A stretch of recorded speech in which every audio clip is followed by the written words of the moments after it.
Welcome to my Sorare Journey, episode 205, where we have got so incredibly unlucky and, in the weirdest turn of events, got incredibly lucky at the same time. Let me explain. Friday night, Cole Palmer does not start due to an injury in training. I am obviously so annoyed by this. The team costs so much money, they've got potentially great fixtures, and on top of it all, I'm probably going to get relegated from Division 1, and most importantly, I'm going to not hit my second hot streak, which means I lose my 5x bonus. In this team, Palmer injured, Saka got injured during the game, Aït-Nouri got injured during the game, Bruno Fernandes missed a penalty, and Jordan Pickford saved a penalty. I mean, that was wild enough. But this team, which I had no inkling or no chance in my mind of them making a run, of them actually doing something on Sorare for this game week. Alex Iwobi scores at against Man United.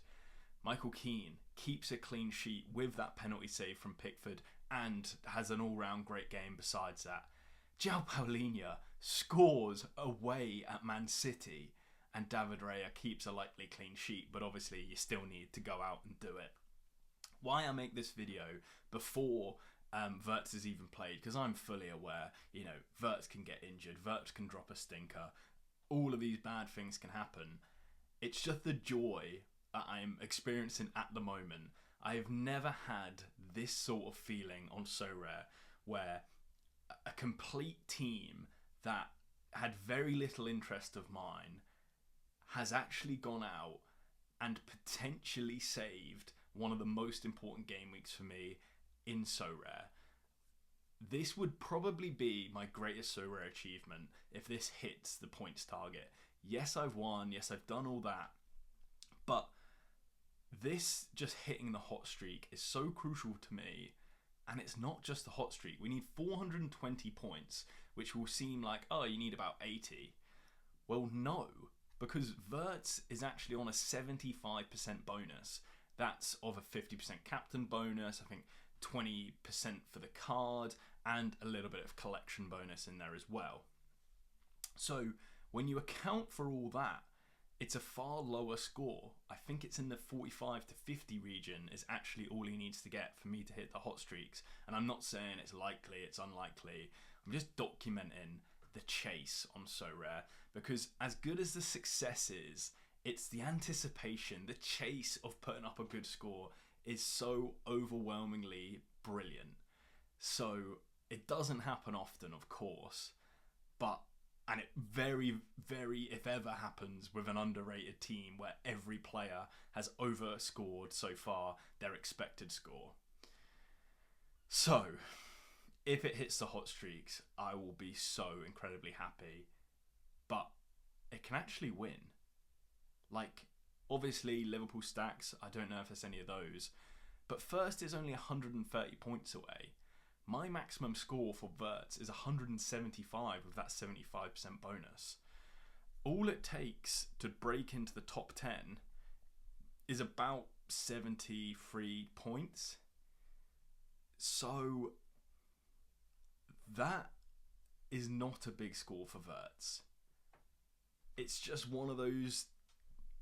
It would be the craziest turn of events where I miss a Wirtz in a craft, I pick one up in an incredible trade deal, and now his whole game week and the start of my Sorare 26 season rests on his shoulders.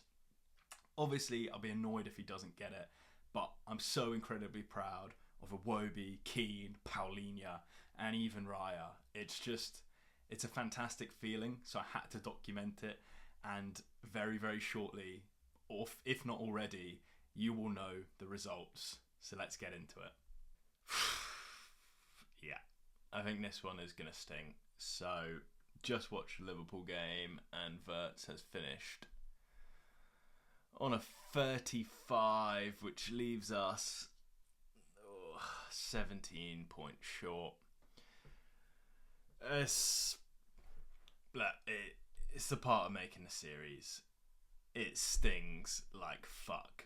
It is so frustrating. You know, you can only look at yourself. You've captained the worst possible player by a long way. But is the hope that kills you at the same point? You know, possession loss 7, probably going to kill him because they're all duels as well. And just not enough output, even when the team is scoring 3 goals, even with a 75% boost. But at the minute, you know, maybe it's raw, whatever, sort of stretches beyond there, where you're looking and you're thinking, Cole Palmer, £1,100, injured. Aït-Nouri, £300, injured. Florian Wirtz, £500, £550. Just in that potential Szoboszlai role where he should be getting all these decisive, should be getting huge points, but doesn't. Maybe because of the width play, whatever. You look at Bruno Fernandes, another £1,000, and you're like, in a team that can't win. Just a horrible, horrible start. As much as it is quite literally just missed a £100 or £200 threshold, whatever it is. Emotionally, it stretches beyond there. So I'm not going to pussy out this video. I'm not going to say, oh, didn't record that yesterday. It is brutal. The luck of this game week. I mean, I spoke about this team, awful. Spoke about this team, last minute, last game, horrific, and the future consequences. This team, 2 DNPs in a 80+, 90+% chance of winning everything. This team, 30 points from a reward. Brilliant. This team, 100 essence with 100 captain, 100 defender. This 100 essence, which is pointless, and this a DMP again. Look, it's the weeks you have. It's the reason you play so rare. After a year, you think it will balance out. You know, other people will have bad luck. You'll have good luck. But at the minute, it feels fucking shit. And it's my journey. This is how I feel. This is how you probably feel at home some weeks. So that's probably going to be the end of it. All the best to you. Cheers.